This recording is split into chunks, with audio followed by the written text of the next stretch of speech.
Malaysia is buying 3 brand new warships, but rather than buying them from the US like they usually would, they're buying them from Turkey. Today, Turkey announced that Malaysia is buying 3 corvette warships, which is a deal worth over $1.5 billion. The Malaysian defense minister said, quote, "This agreement strengthens our naval capabilities and it deepens the defense ties between Malaysia and Turkey." Now, as I said, this is going to really annoy the US, as Malaysia has a long history of buying their military equipment from the US. And obviously at the moment, Turkey's relations with the US are kind of taking a downhill turn, especially with Turkey starting to buy oil from countries like Iran. In fact, if you don't know, Malaysia previously bought F-18 fighter jets from the US, and the US sends Malaysia hundreds of millions of dollars every year. But this isn't entirely unexpected, as US military equipment is now far more expensive than almost every other country's, and Malaysia doesn't have an infinite budget. Plus, according to some reports, American fighter jets like the F-35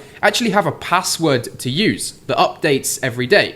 And this means that the US can basically turn them off if they ever wanted to. Now, these Turkish corvette warships are expected to arrive in Malaysia at the end of 2027, which is still 2 years away, but Malaysia does seem to be quite optimistic about it. Of course, though, it'll be interesting to see how other countries, especially the US, respond to this. But anyways, you can leave me a follow for some more global news like this.